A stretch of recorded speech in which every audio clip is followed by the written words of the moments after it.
முதல் கேள்வி கேட்ட பெண் படு வைரலான வீடியோ, தலைகீழான திருப்பம் நடந்தது. திமுகவை நோக்கி பெண் ஒருவர் கேள்வி எழுப்பிய வீடியோ இணையதளத்தில் தற்போது படு வைரலாக பரவி வருகிறது. ஏன் இந்துக்களை யாருக்கும் பிடிக்கலை? முகல் காலத்திலிருந்து பலரும் இந்துக்களை எதிர்ப்பது ஏன்? அட அவங்கதான் வெறுத்தா திமுகவுக்கு என்ன பிரச்சனை? இவர்கள் ஏன் சனாதனத்தை அழிப்போம் என கிளம்ப வேண்டும் என எளிய மொழியில் கேட்டிருந்தார். இந்த வீடியோ இணையதளத்தில் வைரலான நிலையில் சில திமுகவினரே இந்த பெண்ணின் கேள்விக்கு பதில் சொல்ல முடியாமல் முழித்து வருகின்றனர்.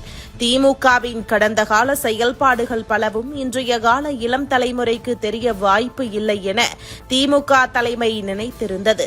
ஆனால் வளரும் இளம் தலைமுறை திமுக அரசியலை புரிந்து கொண்டு கேள்வி எழுப்பியதும் அதனை பலரும் சரி என கூறி திமுகவிற்கு எதிரான கருத்துக்களை பகிர்ந்திருப்பதும் உண்மையில் திமுகவிற்கு பெரும் இடியாக இறங்கியிருக்கிறது. மொத்தத்தில் முதல்வர் ஸ்டாலின் கூட நேரடியாக முன்பெல்லாம் மதவாதம் என பாஜகவை குறிப்பிடுவார்.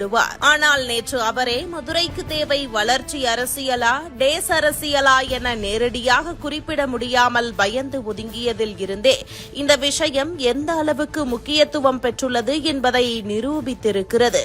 எனக்கு ரொம்ப நாளாவே ஒரு டவுட் இருக்கு. என்ன டவுட்னா, எதுக்கு யாருக்குமே ஹிந்துஸ பிடிக்கல? ஹிந்துஸ பார்த்தா அப்படி என்ன வெறுப்பு? ஏன்னா முகல் டைமா இருக்கட்டும், பிரிட்டிஷ் டைமா இருக்கும், போர்ச்சுகீஸா இருக்கட்டும், அவங்க எல்லாருமே ஹிந்துஸே இருக்கக்கூடாது, அவங்கள அழிச்சிடணும், இல்லாட்டி அவங்கள மதம் மாறிடணும் ரொம்ப கஷ்டப்பட்டாங்க. சரி, அவங்களாவது பரவாயில்ல, வெளியே இருந்து வந்தவங்க அவங்க மதத்தை நம்ம மேல திருக்கி பார்த்தாங்க.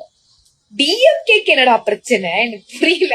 அவன் அதுக்குடா சனாதனத்தை அழிக்கணும்னு ஒரு சைடா சுத்திக்கிட்டு இருக்கான். அந்த மாதிரி ஏன்டா இவங்களுக்கு எல்லாம் என்ன பிடிக்கலன்னு அப்படி ஹிந்துஸ் இவங்களை என்ன பண்ணாங்க? எதுவுமே பண்ணல. என்னைக்காவது ஒரு ஹிந்து ஏதாவது ஒரு நாட்டுல போய் மதம் மாத்தி நீ பாத்திருக்கியா? பார்க்க முடியாது. தீவிரவாதி, ஒரு குறிப்பிட்ட ஹிந்துல இருக்கவங்களை பார்த்து அவன் உண்மையிலே தீவிரவாதியானா நீ எல்லாம் என்ன பண்ணுவேன்? உண்மையில அவன் தீவிரவாதியா இருந்து மைனாரிட்டி தான் இருக்கக்கூடாதுன்னு நினைச்சான்னா அவன் என்னடா ஹிந்துஸ் உங்களை பண்ணாங்க? அவங்களுக்கு உங்களுக்கு என்னடா பிரச்சனை? எனக்கு புரியவே மாட்டேங்கி.